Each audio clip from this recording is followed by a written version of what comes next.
अवधूत चिंतन गुरुदेव दत्त. श्री स्वामी समर्थ. जय जय स्वामी समर्थ. नमस्कार प्रिय भक्तांनो, तुमचे 3 दिवस स्वामींना देऊन बघा. तुम्हाला घर, व्यापार, पैसा सर्व काही मिळेल. फक्त तुम्ही आजचा हा मंत्र ऐकून तर पहा आणि मग बघा तुमच्या आयुष्यात कसा चमत्कार होतो. जिथे आपल्याला वाटते की आता सर्व काही संपले आहे, तिथूनच खरा स्वामींचा आशीर्वाद सुरू होतो. आणि याच खऱ्या आशीर्वादासाठी आता तुम्ही जोडले जाणार आहात. या आशीर्वादासाठी आज तुम्ही तयार झाले आहात. प्रिय भक्तांनो, हा मंत्र अर्धवट सोडण्याची चूक करू नका. अजिबात दुर्लक्ष करू नका, कारण हा मंत्र अत्यंत अद्भुत आणि चमत्कारिक मंत्र आहे. या मंत्रातील प्रत्येक शब्द तुमच्या भोवती शक्तीचं कंपन तयार करेल.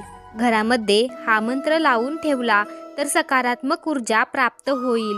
प्रिय भक्तांनो, आयुष्यामध्ये सुख आणि दुःख तर प्रत्येकाला सोसावे लागतात, पण ज्या भक्तांच्या पाठीशी श्री स्वामी समर्थ महाराज आहेत, त्यांना दुःखातही कठीण परिस्थितीचा सामना करण्याची ऊर्जा मिळते.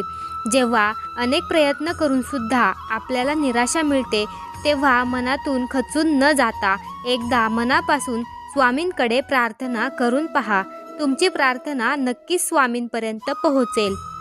आजचा हा व्हिडिओ तुमच्यासमोर योगायोगाने नाही तर स्वामींच्या इच्छेने आला आहे. स्वामींचे नामस्मरण करण्याची संधी तुम्हाला मिळत आहे. त्यामुळे स्वामींचा आजचा हा पवित्र मंत्र अवश्य ऐका.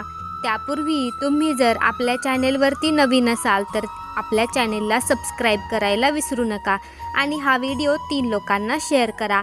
भक्तांनो, तुम्ही जर हा मंत्र ऐकायला तयार असाल तर कमेंट बॉक्समध्ये होय स्वामी टाईप करा. चला तर प्रिय भक्तांनो, या मंत्र जपाला सुरुवात करूया.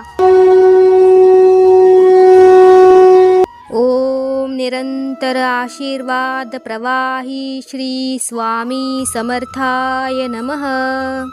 ओम निरंतर आशीर्वाद प्रवाही श्री स्वामी समर्थाय नमः. ओम निरंतर आशीर्वाद प्रवाही श्री स्वामी समर्थाय नमः. ओम निरंतर आशीर्वाद प्रवाही श्री स्वामी समर्थाय नमः. ओम निरंतर आशीर्वाद प्रवाही श्री स्वामी समर्थाय नमः. ओम निरंतर आशीर्वाद प्रवाही श्री स्वामी समर्थाय नमः. ओम निरंतर आशीर्वाद प्रवाही श्री स्वामी समर्थाय नमः. ओम निरंतर आशीर्वाद प्रवाही श्री स्वामी समर्थाय नमः. ओम निरंतर आशीर्वाद प्रवाही श्री स्वामी समर्थाय नमः. ओम निरंतर आशीर्वाद प्रवाही श्री स्वामी समर्थाय नमः.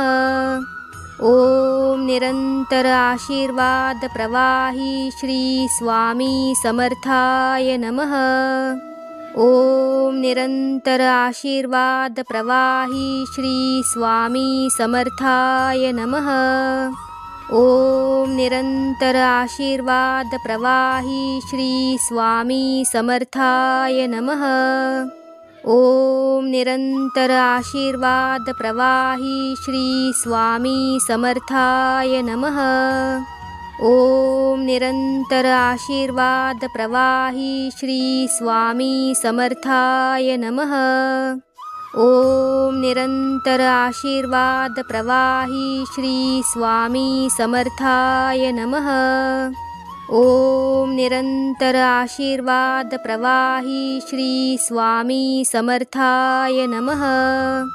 ओम निरंतर आशीर्वाद प्रवाही श्री स्वामी समर्थाय नमः. ओम निरंतर आशीर्वाद प्रवाही श्री स्वामी समर्थाय नमः. ओम निरंतर आशीर्वाद प्रवाही श्री स्वामी समर्थाय नमः. ओम निरंतर आशीर्वाद प्रवाही श्री स्वामी समर्थाय नमः। ओम निरंतर आशीर्वाद प्रवाही श्री स्वामी समर्थाय नमः। ओम निरंतर आशीर्वाद प्रवाही श्री स्वामी समर्थाय नमः। ओम निरंतर आशीर्वाद प्रवाही श्री स्वामी समर्थाय नमः। ओम निरंतर आशीर्वाद प्रवाही श्री स्वामी समर्थाय नमः। ओम निरंतर आशीर्वाद प्रवाही श्री स्वामी समर्थाय नमः। ओम निरंतर आशीर्वाद प्रवाही श्री स्वामी समर्थाय नमः। ओम निरंतर आशीर्वाद प्रवाही श्री स्वामी समर्थाय नमः। ओम निरंतर आशीर्वाद प्रवाही श्री स्वामी समर्थाय नमः। ओम निरंतर आशीर्वाद प्रवाही श्री स्वामी समर्थाय नमः। ओम निरंतर आशीर्वाद प्रवाही श्री स्वामी समर्थाय नमः। ओम निरंतर आशीर्वाद प्रवाही श्री स्वामी समर्थाय नमः। ओम निरंतर आशीर्वाद प्रवाही श्री स्वामी समर्थाय नमः।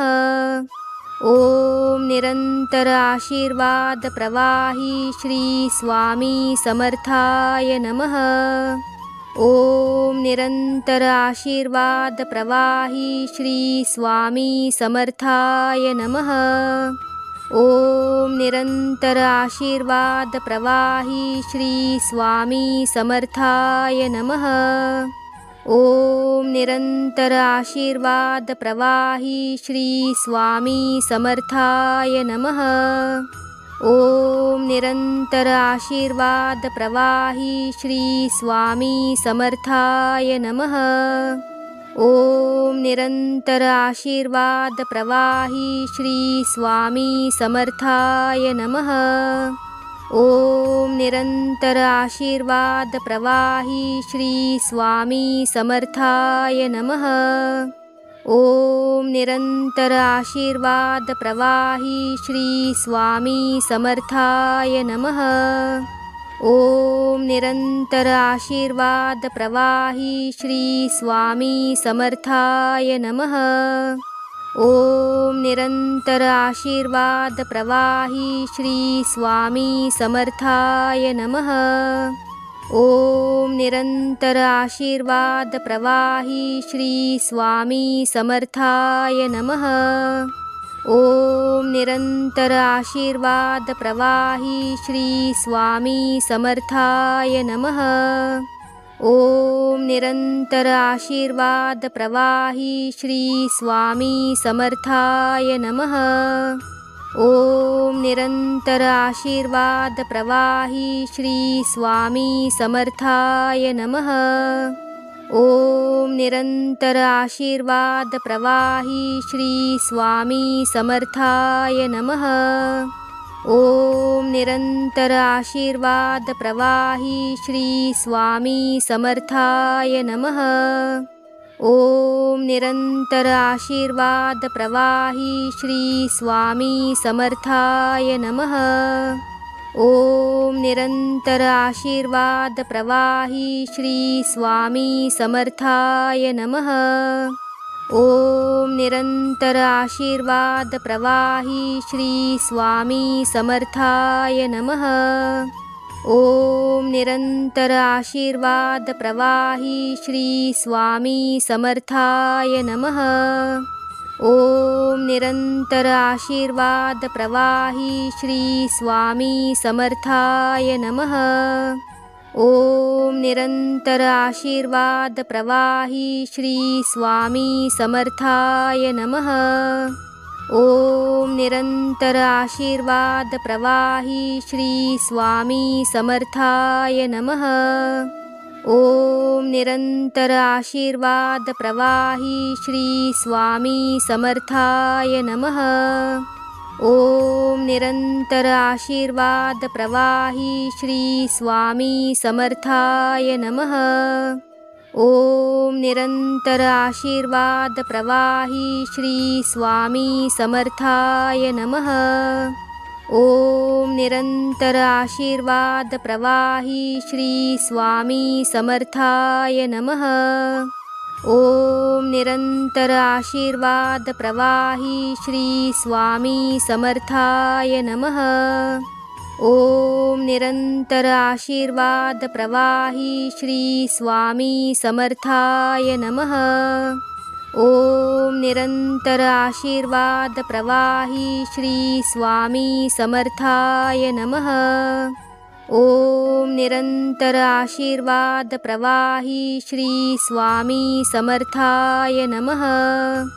ओम निरंतर आशीर्वाद प्रवाही श्री स्वामी समर्थाय नमः।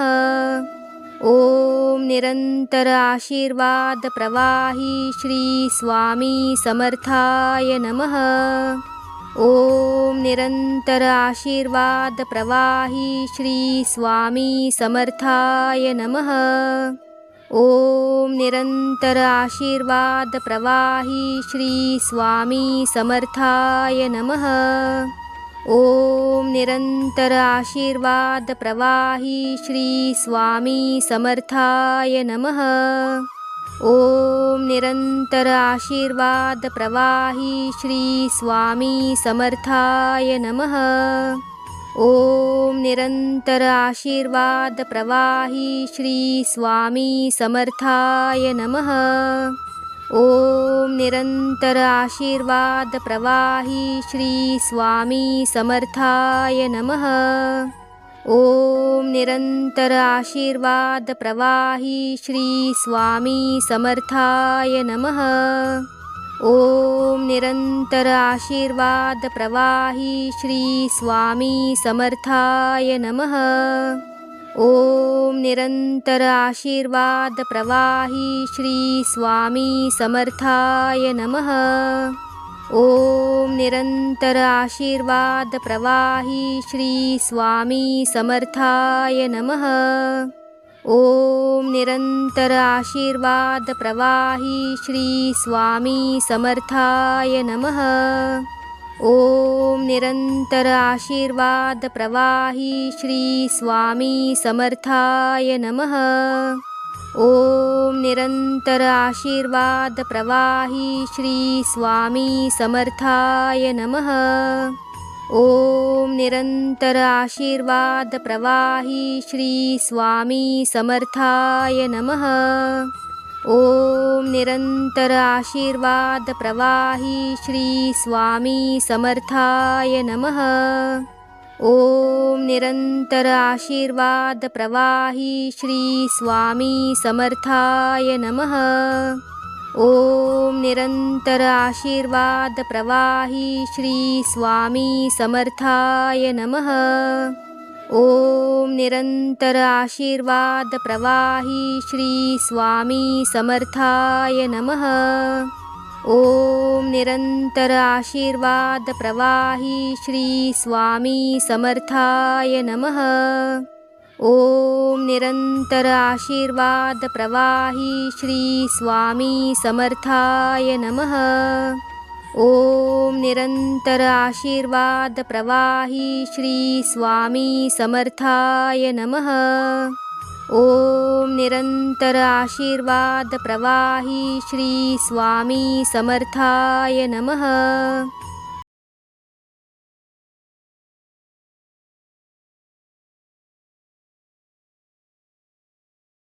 ओम निरंतर आशीर्वाद प्रवाही श्री स्वामी समर्थाय नमः। ओम निरंतर आशीर्वाद प्रवाही श्री स्वामी समर्थाय नमः। ओम निरंतर आशीर्वाद प्रवाही श्री स्वामी समर्थाय नमः। ओम निरंतर आशीर्वाद प्रवाही श्री स्वामी समर्थाय नमः। ओम निरंतर आशीर्वाद प्रवाही श्री स्वामी समर्थाय नमः। ओम निरंतर आशीर्वाद प्रवाही श्री स्वामी समर्थाय नमः। ओम निरंतर आशीर्वाद प्रवाही श्री स्वामी समर्थाय नमः। ओम निरंतर आशीर्वाद प्रवाही श्री स्वामी समर्थाय नमः। ओम निरंतर आशीर्वाद प्रवाही श्री स्वामी समर्थाय नमः। ओम निरंतर आशीर्वाद प्रवाही श्री स्वामी समर्थाय नमः। ओम निरंतर आशीर्वाद प्रवाही श्री स्वामी समर्थाय नमः। ओम निरंतर आशीर्वाद प्रवाही श्री स्वामी समर्थाय नमः। ओम निरंतर आशीर्वाद प्रवाही श्री स्वामी समर्थाय नमः। ओम निरंतर आशीर्वाद प्रवाही श्री स्वामी समर्थाय नमः। ओम निरंतर आशीर्वाद प्रवाही श्री स्वामी समर्थाय नमः। ओम निरंतर आशीर्वाद प्रवाही श्री स्वामी समर्थाय नमः। ओम निरंतर आशीर्वाद प्रवाही श्री स्वामी समर्थाय नमः। ओम निरंतर आशीर्वाद प्रवाही श्री स्वामी समर्थाय नमः। ओम निरंतर आशीर्वाद प्रवाही श्री स्वामी समर्थाय नमः। ओम निरंतर आशीर्वाद प्रवाही श्री स्वामी समर्थाय नमः। ओम निरंतर आशीर्वाद प्रवाही श्री स्वामी समर्थाय नमः। ओम निरंतर आशीर्वाद प्रवाही श्री स्वामी समर्थाय नमः। ओम निरंतर आशीर्वाद प्रवाही श्री स्वामी समर्थाय नमः। ओम निरंतर आशीर्वाद प्रवाही श्री स्वामी समर्थाय नमः। ओम निरंतर आशीर्वाद प्रवाही श्री स्वामी समर्थाय नमः। ओम निरंतर आशीर्वाद प्रवाही श्री स्वामी समर्थाय नमः। ओम निरंतर आशीर्वाद प्रवाही श्री स्वामी समर्थाय नमः। ओम निरंतर आशीर्वाद प्रवाही श्री स्वामी समर्थाय नमः। ओम निरंतर आशीर्वाद प्रवाही श्री स्वामी समर्थाय नमः। ओम निरंतर आशीर्वाद प्रवाही श्री स्वामी समर्थाय नमः।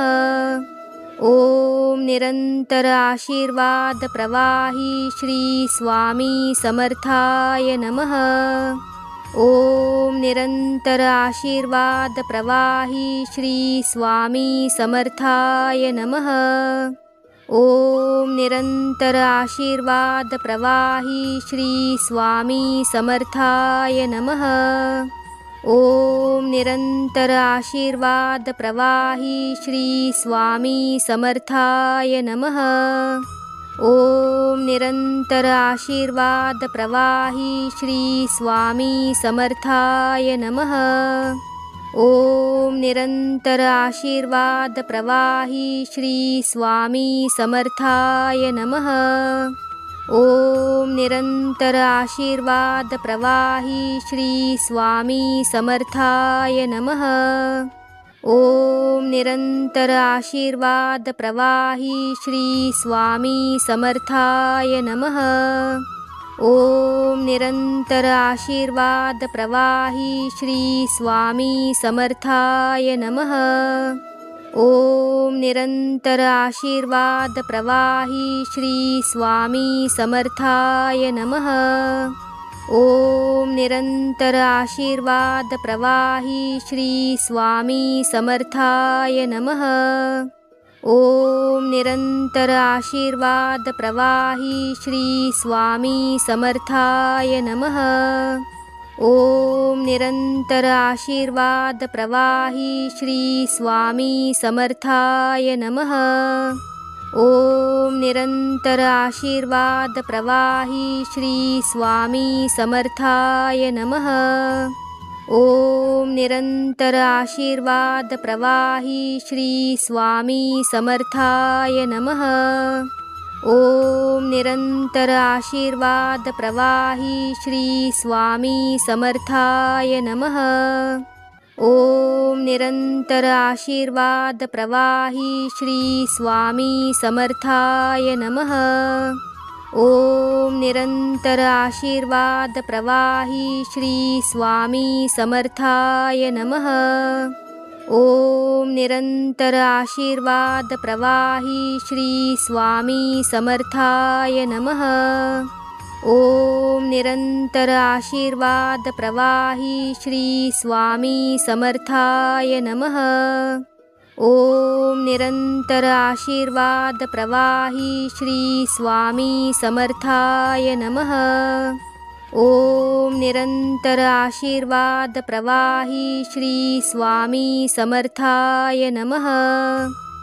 ओम निरंतर आशीर्वाद प्रवाही श्री स्वामी समर्थाय नमः।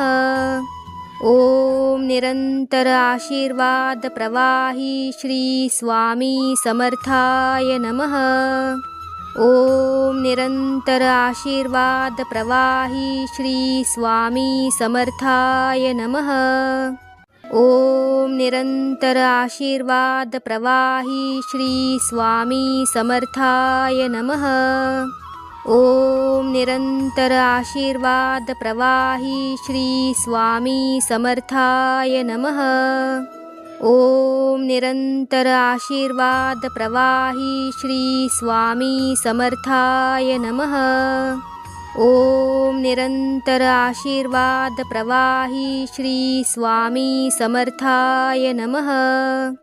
ओम निरंतर आशीर्वाद प्रवाही श्री स्वामी समर्थाय नमः। ओम निरंतर आशीर्वाद प्रवाही श्री स्वामी समर्थाय नमः। ओम निरंतर आशीर्वाद प्रवाही श्री स्वामी समर्थाय नमः। ओम निरंतर आशीर्वाद प्रवाही श्री स्वामी समर्थाय नमः। ओम निरंतर आशीर्वाद प्रवाही श्री स्वामी समर्थाय नमः। ओम निरंतर आशीर्वाद प्रवाही श्री स्वामी समर्थाय नमः। ओम निरंतर आशीर्वाद प्रवाही श्री स्वामी समर्थाय नमः। ओम निरंतर आशीर्वाद प्रवाही श्री स्वामी समर्थाय नमः। ओम निरंतर आशीर्वाद प्रवाही श्री स्वामी समर्थाय नमः। ओम निरंतर आशीर्वाद प्रवाही श्री स्वामी समर्थाय नमः। ओम निरंतर आशीर्वाद प्रवाही श्री स्वामी समर्थाय नमः। ओम निरंतर आशीर्वाद प्रवाही श्री स्वामी समर्थाय नमः। ओम निरंतर आशीर्वाद प्रवाही श्री स्वामी समर्थाय नमः। ओम निरंतर आशीर्वाद प्रवाही श्री स्वामी समर्थाय नमः। ओम निरंतर आशीर्वाद प्रवाही श्री स्वामी समर्थाय नमः। ओम निरंतर आशीर्वाद प्रवाही श्री स्वामी समर्थाय नमः। ओम निरंतर आशीर्वाद प्रवाही श्री स्वामी समर्थाय नमः। ओम निरंतर आशीर्वाद प्रवाही श्री स्वामी समर्थाय नमः। ओम निरंतर आशीर्वाद प्रवाही श्री स्वामी समर्थाय नमः। ओम निरंतर आशीर्वाद प्रवाही श्री स्वामी समर्थाय नमः। ओम निरंतर आशीर्वाद प्रवाही श्री स्वामी समर्थाय नमः। ओम निरंतर आशीर्वाद प्रवाही श्री स्वामी समर्थाय नमः।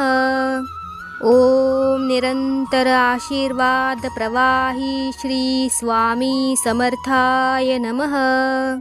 ओम निरंतर आशीर्वाद प्रवाही श्री स्वामी समर्थाय नमः। ओम निरंतर आशीर्वाद प्रवाही श्री स्वामी समर्थाय नमः। ओम निरंतर आशीर्वाद प्रवाही श्री स्वामी समर्थाय नमः। ओम निरंतर आशीर्वाद प्रवाही श्री स्वामी समर्थाय नमः। ओम निरंतर आशीर्वाद प्रवाही श्री स्वामी समर्थाय नमः। ओम निरंतर आशीर्वाद प्रवाही श्री स्वामी समर्थाय नमः। ओम निरंतर आशीर्वाद प्रवाही श्री स्वामी समर्थाय नमः। ओम निरंतर आशीर्वाद प्रवाही श्री स्वामी समर्थाय नमः। ओम निरंतर आशीर्वाद प्रवाही श्री स्वामी समर्थाय नमः। ओम निरंतर आशीर्वाद प्रवाही श्री स्वामी समर्थाय नमः। ओम निरंतर आशीर्वाद प्रवाही श्री स्वामी समर्थाय नमः। ओम निरंतर आशीर्वाद प्रवाही श्री स्वामी समर्थाय नमः। ओम निरंतर आशीर्वाद प्रवाही श्री स्वामी समर्थाय नमः। ओम निरंतर आशीर्वाद प्रवाही श्री स्वामी समर्थाय नमः। ओम निरंतर आशीर्वाद प्रवाही श्री स्वामी समर्थाय नमः।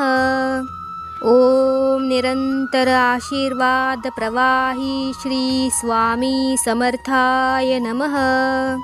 ओम निरंतर आशीर्वाद प्रवाही श्री स्वामी समर्थाय नमः। ओम निरंतर आशीर्वाद प्रवाही श्री स्वामी समर्थाय नमः। ओम निरंतर आशीर्वाद प्रवाही श्री स्वामी समर्थाय नमः। ओम